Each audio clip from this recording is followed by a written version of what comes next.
Welcome to Communication That Connects, where we share resources and strategies to help you communicate with clarity, with creativity, and for change and lasting impact. Today, I want to talk to you about something that I've entitled, Don't Run from Feedback. Don't run from feedback.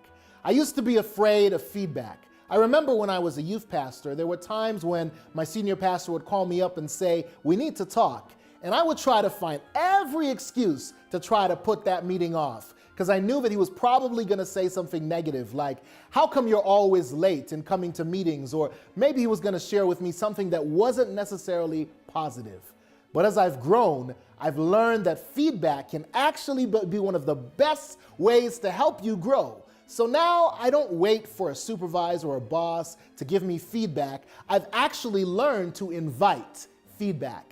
So here's my leadership tip for today. Don't run from feedback, invite feedback. You see, every leader needs communication flowing in two ways. First, you need to be willing to receive feedback, and secondly, you need to be prepared to give feedback.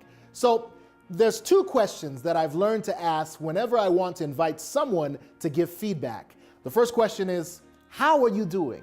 How are you doing with your family? How are you doing in your role? How are you doing in your job? How are you doing? And the second question is, what can I do to help?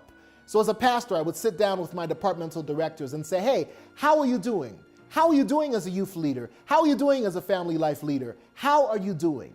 And then, what can I do to help? Those two questions go both ways. So if you're the leader, sit down with your team members one-on-one and ask them those questions. How are you doing? And what can I do to help? But also, as a leader, from time to time, I invite feedback. I sit down with my president or with my superiors, and I reverse the question. I ask, hey, how am I doing in my role? And then what can I do to grow? And what can I do to better help you and help this organization? If you ask those questions, by God's grace, you'll be able to grow and become the leader that God wants you to be. Even Jesus asked his disciples, who do men say that I am? Because see, even Jesus learned not to run from feedback. So I challenge you to follow in the example of Jesus. Don't run from feedback, but invite feedback so that you can grow. But also seek to get God's feedback every day through prayer so that you can learn to lead and communicate like Jesus.